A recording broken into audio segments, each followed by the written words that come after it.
చస్తావా చచ్చి బ్రతుకుతావా ఇదే బ్రతుకు అనుకొని భ్రమపడుచున్నావా చచ్చి బ్రతుకుతుంది ప్రతి విత్తనం చచ్చి బ్రతుకుతుంది ప్రతి విత్తనం నీవు విత్తినది చచ్చి బ్రతుకుచుండగా నీవు విత్తినదే చచ్చి బ్రతుకుచుండగా నీకు బ్రతుకు లేదన్నది ఎవడురా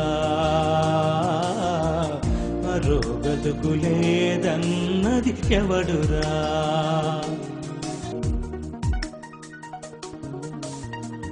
గొంగలి తన రూపం మార్చుకున్నది సీతాకోక చిలుకగా ఎగురుచున్నది ఆ రూపము కొరకే దాచుకున్నది ఆ రూపము కొరకే కళ్ళలు కన్నది సృష్టిలో ప్రథముడా దేవుని కుమారుడా సృష్టిలో ప్రథముడా దేవుని కుమారుడా నీకు బ్రతుకు లేదన్నది ఎవడురా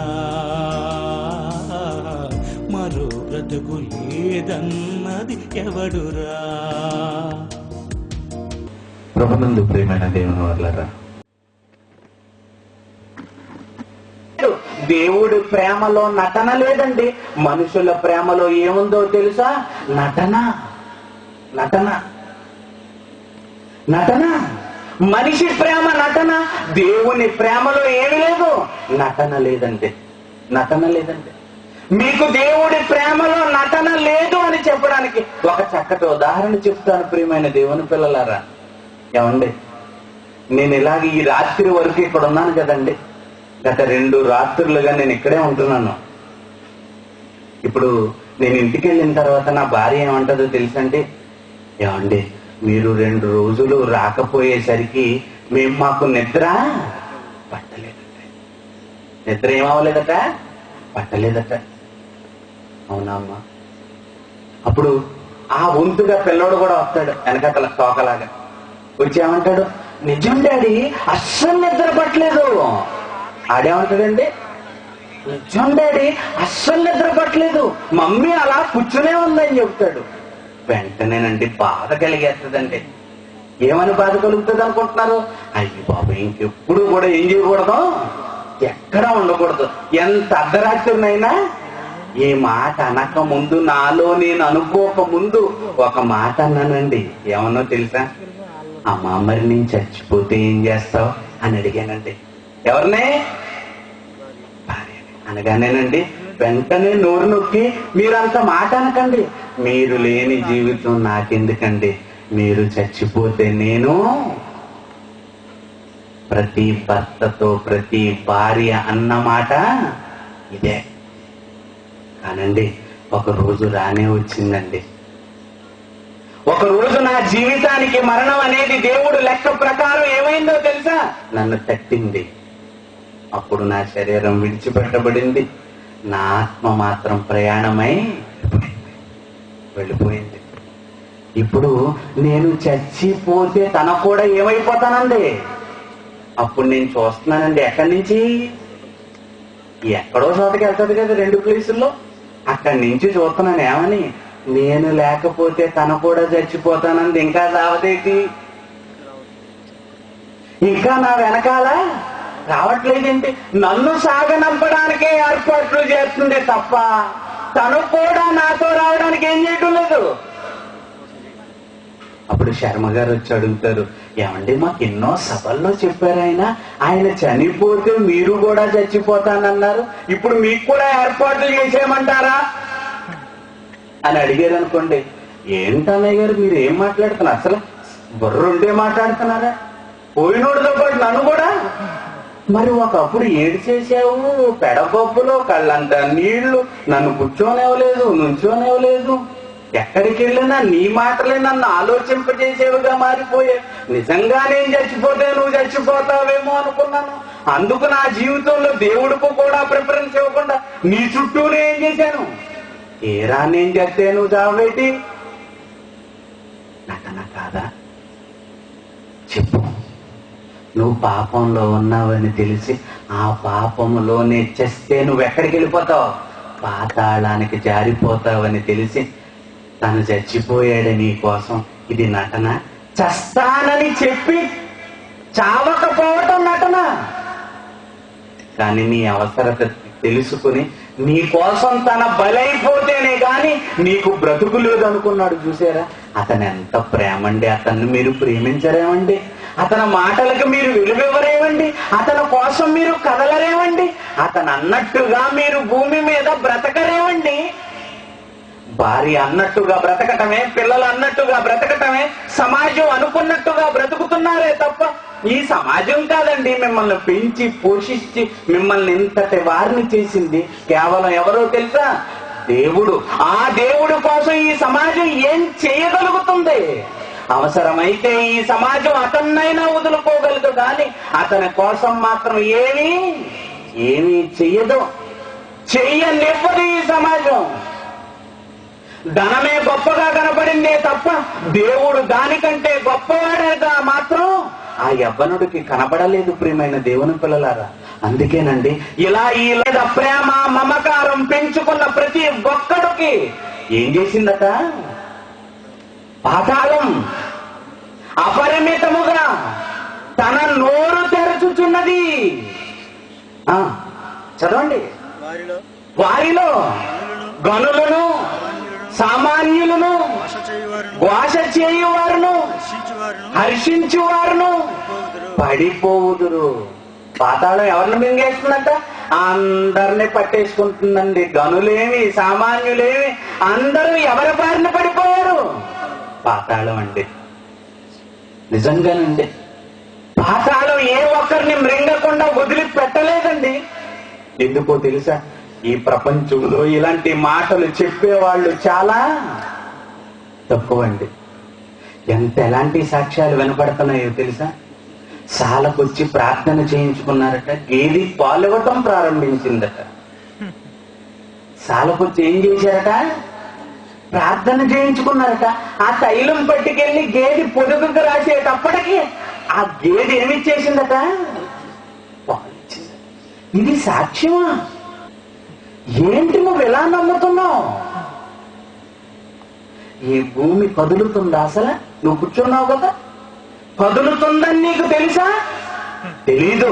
కానీ ఇదేమవుతుంది? ఎవరి కోసం నాన్న? విత్తనాలు వేసి ఇంటికి వచ్చి దుప్పటం మూసికట్టుని గుర్రమని నిద్రపోతావే, మళ్ళీ నువ్వు నీ షెడ్యూల్ ప్రకారం వెళతావు. నీళ్లు తెగ్గొట్టి నీళ్ళన్నీ తోడేయడానికి నువ్వు నీళ్లు తోడేసి వస్తావు, నీళ్లు పెట్టేసి వస్తావు, ఎరు వేసి వచ్చేస్తావు. కానీ దానిని మొలకెత్తించే శక్తి ఎవరిదయ్యా? దేవుడు. నువ్వు ఈ లోకంలో ఏం చేస్తున్నావు చెప్పు? అసలు ఏం ఆలోచిస్తున్నావు? నువ్వు ఈ లోకంలో కన్ను ముయ్యగానే ఆయన ఇష్ట ప్రకారం బ్రతకకపోతే, నీ ఇష్టాన్ని చంపి ఆయన ఇష్టాన్ని గెలిపించకపోతే నువ్వు దేని బారిన పడిపోతావో తెలుసా? పాతాళం అండి. మృత్యువు తరువాత నీకు పరలోకం ఉందనే నువ్వు అనుకుంటున్నావు, కానీ నీ కోసం పొంచి ఉన్న లోకం ఏంటో తెలుసా? పాతాళం. పాతాళం. ఆ పాతాళంలో ఎంత బాధో తెలుసా? మన గవర్నమెంట్ లాగా 6 ఏళ్ళు, 2 ఏళ్ళు, 14 ఏళ్ళు కాదండి శిక్ష. ఆ శిక్ష చూడండి ఎంత కాలం అంటున్నాడో చూడండి. ప్రియమైన దేవుని పిల్లలారా, ఒకసారి మార్కు సువార్త 9వ అధ్యాయము 48వ వచనం. నరకమున వారి పురుగు చావదు, అగ్ని ఆరదు. నరకమున వారు పురుగు చావదు, అగ్ని ఆరదు, ఆత్మ చావదు. చద్దామంటే చావు రాదు. ప్రియమైన దేవుని పిల్లలారా, ఎంత భయంకరమైన లోకం అది. ఈ యాతనకి, ఈ బాధకి, ఈ శిక్షకి అంతు లేదండి. ఉన్నంత కాలం కాలటమే. అసలు ఆ కాలానికి కూడా ఏమీ లేదు. ప్రియమైన దేవుని పిల్లల, మీరు ఏమనుకుంటున్నారు చెప్పండి? ఏదో నెమ్మదిగా నేను బ్రతికేస్తున్నాను కదా, నా జీవితం గడిపేసుకుంటున్నాను కదా ఈ లోకంలో, నాయన తండ్రి ప్రభు అనుకుంటున్నావా చెప్పు? ఇలా బ్రతికేస్తున్న నీకు నువ్వు మరణించగానే పొంచి ఉన్న ప్రమాదం ఏంటో తెలుసా? పాతాళానికి జారిపోతావు. పాతాళం ఇది మహా భయంకరమైన లోకం. ఒకవేళ ఇక్కడ బాధే ఉందనుకుంటున్నావేమో, ఇంకోటి కూడా ఏముందో తెలుసా? యెషయా గ్రంథం 14వ అధ్యాయము 9వ వచనం, నీవు ప్రవేశించుచుండగానే నిన్ను ఎదుర్కొనుటకై క్రింద పాతాళము నీ విషయమై కలవరపడుచున్నది. అది నిన్ను చూసి నీకంటే ముందు చచ్చిన వాళ్ళందరినీ రేపుతుందంటది. హేళనుంది అక్కడ, ర్యాగింగ్. ఏమంటుందట? అది నీవు ప్రవేశించుకుంటుండగానే నీ విషయమై పాతాళం ఏం చేస్తుంది? కలవరపడుచున్నది. నీకంటే ముందుగా చనిపోయి పాతాళంలోకి వెళ్ళిన వాళ్ళందరినీ అదేం చేస్తుందట? రేపుచున్నది. ఒరే ఒరే ఒరే ఒరే ఒరే ఒరే ఒరే. ఎవరు వచ్చేసారు? ఎవరు వచ్చేసారు? పలానా బిషప్ గారు వచ్చేసారు. ఏమంటుందట? నీవును మా బోటి వాడివైతివా, వారందరూ నిన్ను చూచి. ప్రియమైన దేవుని పిల్లలారా, పొరపాటున ఇక్కడ కూర్చున్న నువ్వు నేను పాతాళంలో గనక వెళితే ఆ పాతాళం మనల్ని చూసి ఏమంటుందో తెలుసా? ఒరే నువ్వు మృత్యువు వెనుక మిస్టరీ అనే సభలకు వెళ్ళావంట కదరా. మృత్యువు వెనుక మిస్టరీకి వెళ్ళిన సభలకు వెళ్ళిన నువ్వు కూడా పాతాళానికి వచ్చేసావా? నీకు అర్థం అవ్వలేదా? అంత విన్నా మృత్యువు వెనకాల పాతాళం ఉందని చెప్పినా నీకు బలు పెరగలేదట్రా అని చెప్పి ఏమంటుందట? నీవును మా బోటి వాడివైతివా, నీవును మావలే బలహీనుడు వైతివా, నీవును మా బోటి వాడివైతివా. వాళ్ళందరూ నటండి చనిపోయి పాతాళానికి జారిపోయిన వాళ్ళందరూ. మనం అప్పుడప్పుడు బైబిల్ అట్టుకొచ్చి ఆ బైబిల్లో ఏముందో మనెవరికీ తెలియక, ఆ దేవుడి ఇష్టాన్ని నెరవేర్చక మరణం వచ్చాక ఏమయ్యాం? ఆ పాతాళపు బారిన మనమంతా పడిపోయామండి. పాతాళంలోనటండి ఒక ఆయన వెళ్తున్నాడట. వెళ్తా ఉంటుండగా ఎవరు కనపడ్డారట? పాస్టర్ గారు కనపడ్డారంట. పాస్టర్ గారు ఎక్కడున్నారేంటండి అన్నాడంట. ఎవరినే? విశ్వాసి పాస్టర్ గారితో మాట్లాడుతున్నాడు. అదే నీవును మా బోటి వాడి వైతివా, నీవును మా వలే బలహీనుడు వైతివా. పాస్టర్ గారు మీరు ఎక్కడ ఉన్నారేంటంటే, ఒరే అరవగారు వెనకాల బిషప్ గారు ఉన్నారా అన్నాడు. అంటే ఆ పాస్టర్ గారికి దారి చూపించింది ఎవరు? బిషప్ గారు. ఈ విశ్వాసికి దారి చూపించింది ఎవరు? పాస్టర్ గారు. బిషప్ గారికి పాస్టర్ గారికి దారి చూపించిన బిషప్ గారు అక్కడే ఉన్నారు, విశ్వాసికి దారి చూపించిన పాస్టర్ గారు అక్కడే ఉన్నారు. గుడ్డివాడికి దోవ చూపితే ఇద్దరు కలిసి ఎక్కడ పడ్డారట? వాక్యం తెలియాలి మనకి. ప్రతి వారి చేతుల్లో బైబిల్ ఉంది కదా. ఎవడు చెప్పినా ఏం చెబుతాడు అనుకుంటున్నారు మీరు? బైబిలే చెబుతాడు అనుకుంటున్నారు. అందరూ మీకు బైబిలు చెప్పరు. క్రీస్తు కృపను బట్టి మిమ్మల్ని పిలిచిన వారిని విడిచి భిన్నమైన సువార్త తట్టుకు అంటే ఎవడో బోధిస్తేనే కదా దాని ప్రకారం వెళ్ళిపోయారు వీళ్ళు.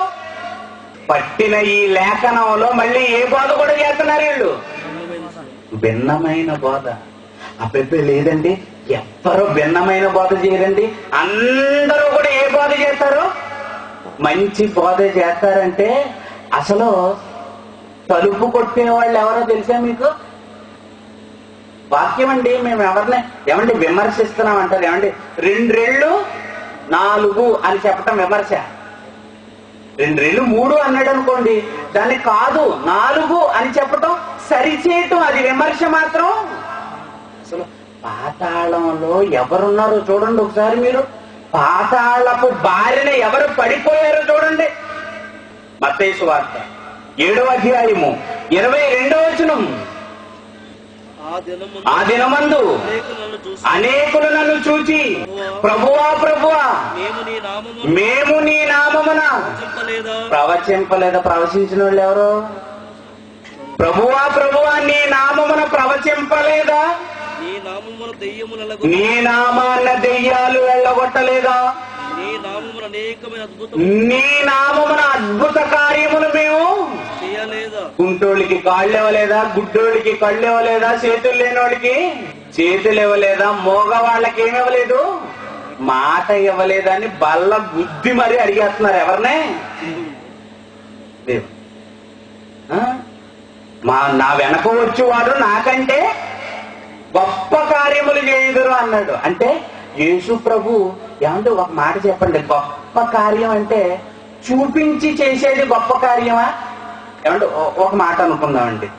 ఏమంటే ఒరే నేను కళ్ళు మూసుకుని చేస్తాను, అదే పన్ను వేయి కళ్ళు తెరిచి చెయ్యి. ఇప్పుడు కళ్ళు మూసుకుని చేసేది గొప్ప కార్యమా?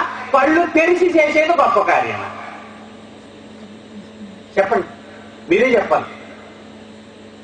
కళ్ళు మూసుకుని చేసేది గొప్ప కార్యమా? కళ్ళు తెరిచి చేసేది గొప్ప కార్యం. ఏది వండర్గా ఫీల్ అవ్వాలి? కళ్ళు మూసుకుని చేసేదే. ఇప్పుడు అద్భుతం చేసి ప్రభు దగ్గరికి రప్పించటం గొప్ప కార్యమా? అద్భుతం చెయ్యకుండానే ప్రభు దగ్గరికి రప్పించటం గొప్ప పని చెప్పాలి. గొప్ప కార్యం అంటే ఏంటి? మీకు తెలదు. ఏమన్నాడు? ఇందాక చెప్పి చదివారు కదా, ఈ కాపరులు వృత్తివారు ఏం తెలీదు. ప్రతి వాడు తమకిష్టమైన మార్గం ఏం చేశారు? ఎంచుకున్నారంటే. నా వెనక వచ్చేవారు నాకంటే గొప్ప కార్యాలు చేస్తారంటే ఆయన 12 గంపలు ఎత్తాడు కనుక 14 గంపలు ఎత్తుతాడని కాదు. నీకు అర్థం అవ్వలేదు విషయం. నేనేం చేయను మరి? ఆయన చూపించి చేశాడు, నువ్వు చూపించకుండా చేయాలి. ఇది గొప్పతనం. నీకు అర్థమైందా? అర్థం అవ్వలేదా? ఎంత చెప్పాక కూడా నీకు అర్థం అవ్వకుండా అన్నావంటే నిన్ను కాపాడేవాడు ప్రపంచంలో ఎవడో. యేసు చేసింది చూపించి, నిన్ను చెయ్యమన్నది చూపించకుండా చేసిన వాడే ఎవరో గొప్పవాడు. గుడ్డోళ్ళని మార్చాడా యేసు? గుడ్డోళ్ళని మార్చాడా? మగవాడిని మార్చాడా? వీళ్ళందరూ ఎవరు? బాగైన వాళ్ళు, సాక్షాత్తు కనబడి వారి జీవితాలలో ఏదో మార్పు జరిగితే ఆయన దగ్గరికి. ఇది యేసు చేసిన కార్యం. మరి నువ్వు ఈ రోజున అనేకులను రక్షించి, ప్రభువా నువ్వు చూపించి చేసావు, నేను అసలు ఏం చూపించకుండానే మాటతో రప్పించేసానంటే వాళ్ళందరినీ. ఎవరు వండరు? అసలు అర్థం కాదు. అందుకే యెహోవా గ్రంథమును పరిశీలన దేని దగ్గర కావాలి? అసలు బట్ట దగ్గర కాదు. నువ్వెంత నాడించి అది తిరిగిపోతుంది. ఏ టూత్ పేస్ట్ వాచమంటారండి డాక్టర్ గారు అని అడక్కో. ఆయన ఏది వాడమన్నా ఈడిపోతాయి కాదా? ఈ మధ్యనండి మడాలు నొప్పిగా ఉంటున్నాయండి, ఏ చెప్పులు వాడమంటారు అని కూడా అంటారు. డాక్టర్ చెప్పులు కూడా వచ్చాయి. ఏంటి శరీరం మీద మీకు ఇంత ప్రేమ? ఈ ప్రేమను పెంచుకోబట్టే ఆడు ఆ మంచం మీద పడుకుని ఆ రాత్రి అడుగుతున్నాడు ఈ శరీరం మీద ఉన్న ప్రేమతోటే, దేవా నేను బాగుండాలని, నీ కొరకు నేను బ్రతకాలని, ఏ లోటు లేకుండా ఉండాలని నాకింత ఆస్తి ఇచ్చావయ్యా, బాగా పండింది, నీ వందనాలు, నీ సేవ కోసం ఎలా వాడమంటావు అని అడిగితే ఏమైపోతుడు ఆయన? పొంగిపోతుడు. అంటే ఏమన్నాడో తెలుసా? శరీరమా తిను, త్రాగు, సంతోషించు, అసలు నువ్వు ఈ ఏళ్ళకి లేదనే బాధే నీకు. ఒరే నువ్వు వచ్చిందందుకు కాదురా, నువ్వు తినడానికి, త్రాగడానికి, సంతోషించడానికి, సుఖించడానికి అది వచ్చే ఇదిగో నీ కోసం సిద్ధపరిచిన ఆ పాతాళంలో నిన్నేం చేస్తాను? కలకాలం కాల్చేస్తాను. కాలిపోతారా మీరు కూడా? అది చెప్తున్నాడు. నీ నామమున మేము అద్భుత కార్యములు చెయ్యలేదా? నీ నామాన్న మేము ప్రవచింపలేదా? నీ నామాన్న మేము దెయ్యాలను. వీళ్ళందరూ ఎవరు? బోధకులు. వీళ్ళందరూ ఎవరు? వీళ్ళందరూ ఈ పనులు చేసే వాళ్ళందరూ ఎక్కడుంటారని చెబుతుంది బైబిల్. అప్పుడు నేను మిమ్మును ఎన్నడును ఎరుగను. ఎవరిని? అద్భుతాలు చేసిన వాళ్ళు ఎరగడా? సూచక క్రియలు చేసిన వాళ్ళు ఎరగడా? దెయ్యాలని వెళ్ళగొట్టిన వాడిని ఎరగడా? ఎరగడం. అక్రమము చేయి వారులారా, మిమ్మల్ని ఎన్నడును నేను ఎరగను. నా యొద్ద నుండి మీరు మీరేమనుకుంటున్నారు? ఏ బాబాయ్, ప్రవచన, స్వస్థత, వివేచన వరము కలిగిన గొప్ప దైవజనులు అనగానే సంకల బైబిల్కి వెళ్ళిపోతారు. ఈ కాలంలో ఆడుకుందా? ఏ ప్రవచనం చెప్పాడు? లైలా వస్తుందని చెప్పాడా? నీలం వస్తుందని చెప్పాడా? సునామీ వస్తుందని చెప్పాడా? ఏం చెప్పాడు? చెప్పు. ప్రవచనం ఏం చెప్పాడు? నువ్వు దుబాయ్ వెళ్తావని చెప్పాడు. మరి పాస్పోర్ట్ చేయించుకున్నాక దుబాయ్ వెళ్ళక సింగపూర్ వెళ్తావా? ఏంటి? ఏదో ఉందండి, రేషన్ కార్డు అంతా అయ్యగారి చేతులు ఎట్టి జాతకం చెప్పమన్నాడు. నువ్వు చెప్పేస్తావు ఆల్రెడీ. అయ్యగారు మరి దుబాయ్ వెళ్దాం అనుకుంటున్నానండి, పాస్పోర్ట్ పడి. ఏం పర్వాలేదు, దేవుడు నీకు సహాయం చేస్తాడండి. ఇది మిమిక్రీ. ఒక్కడు ఒరిజినల్ గా మాట్లాడేవాళ్ళు లేడండి.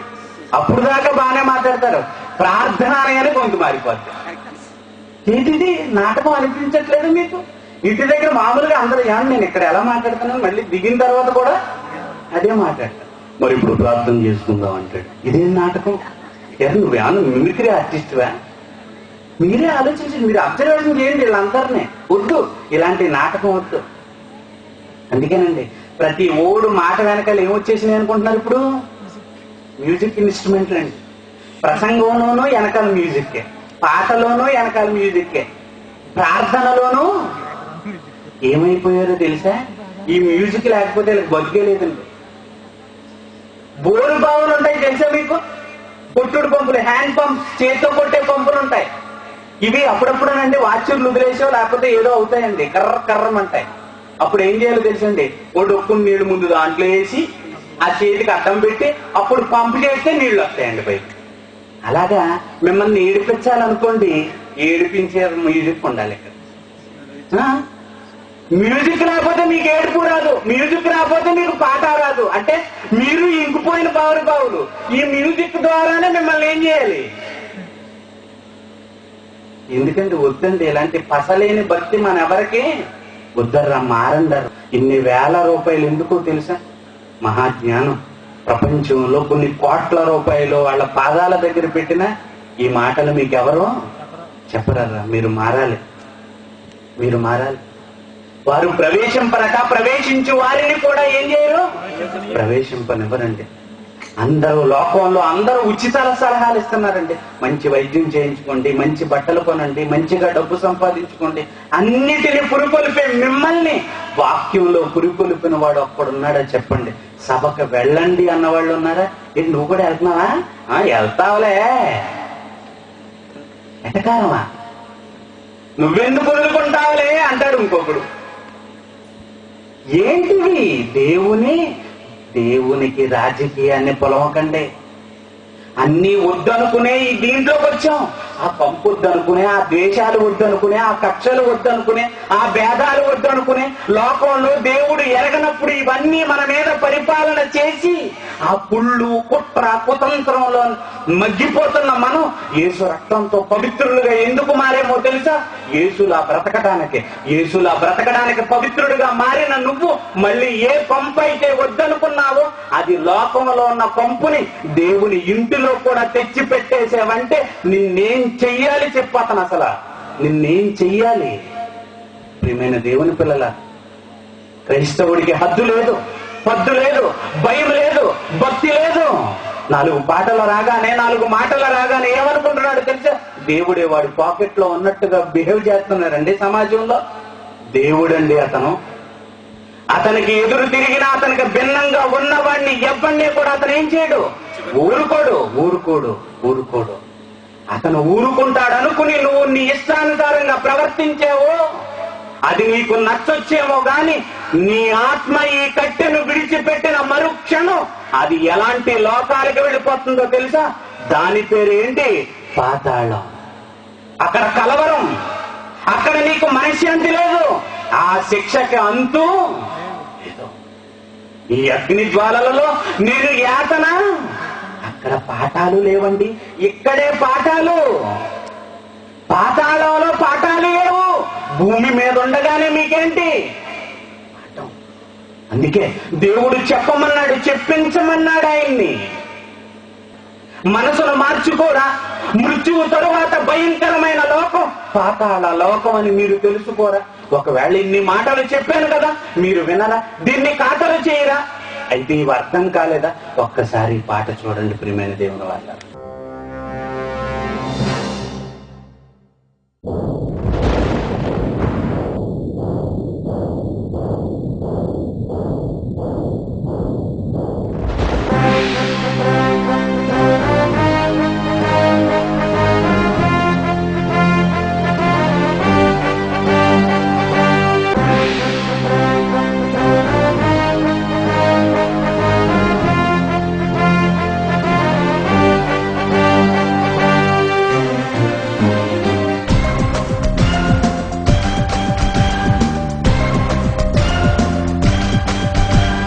రక్షకుడే శిక్షకుడై వస్తున్నాడు, రక్షకుడే శిక్షకుడై వస్తున్నాడు. దయచూపే దేవుడే దహించుటకు నిలుచున్నాడు, దయచూపే దేవుడే దహించుటకు నిలుచున్నాడు. ప్రేమను పగగా చూపించి ఆరని అగ్నిని నీపై కురిపించి, ప్రేమను పగగా చూపించి ఆరని అగ్నిని నీపై కురిపించి, తరతరాలుగా తరగని శిక్షకు తరలిస్తున్నాడు, తరతరాలుగా తరగని శిక్షకు తరలిస్తున్నాడు. రక్షకుడే శిక్షకుడై వస్తున్నాడు, రక్షకుడే శిక్షకుడై వస్తున్నాడు.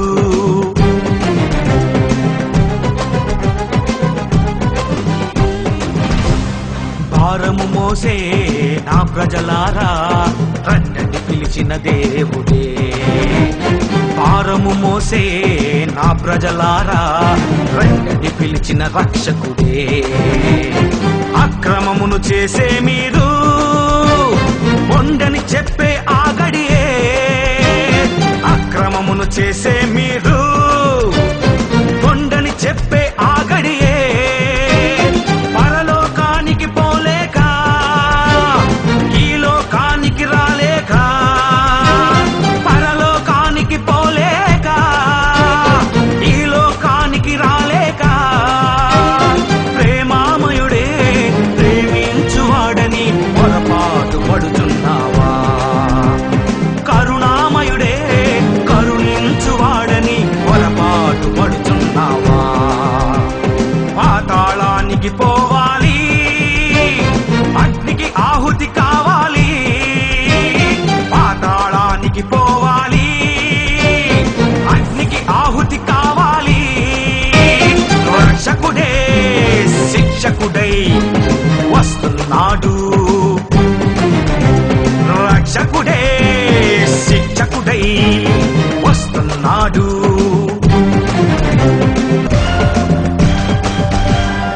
అవిధేయులను జలప్రళయంలో ముంచేశాడు ఆనాడు, కామాంధులను సొదొమాలో కాల్చేశాడు మరునాడు. సృష్టికి భయపడే నీవు సృష్టికర్తకు భయపడవా, సృష్టికి భయపడే నీవు సృష్టికర్తకు భయపడవా. ప్రేమామయుడే ప్రేమించువాడని పొరపాటు పడుచున్నావా, కరుణామయుడే కరుణించువాడని పొరపాటు పడుచున్నావా. పాతాళానికి పోవాలి, అగ్నికి ఆహుతి కావాలి, పాతాళానికి పోవాలి, అగ్నికి ఆహుతి కావాలి. రక్షకుడే శిక్షకుడై వస్తున్నాడు, రక్షకుడే శిక్షకుడై వస్తున్నాడు. మరణించిన తరువాత మరణానికి ముందే మన బ్రతుకులు దేవుని కోసం ఇవ్వకపోతే మన ఆత్మకు పొంచి ఉన్న ప్రమాదం ఇది ప్రపంచంలో ఎవరూ మీకు వివరించలేరు. అలాంటి దృశ్యాలను ఎవరూ చూపించలేరు. కేవలం దేవుని యొక్క మహాజ్ఞానాన్ని ఆధారం చేసుకుని వాటిని మీ యొద్దకు దృశ్య రూపంగా తీసుకుని వచ్చాం. ప్రియమైన దేవుని పిల్లలారా, మా బాధ్యత ప్రకారం ఎన్నో మాటలు మీకు వివరించాం. ఎప్పటి వరకు మీరంతా మారాలి. మీరు మారాలి అంటే చెప్పబడిన ప్రతి మాటను మనస్సున పెట్టాలి.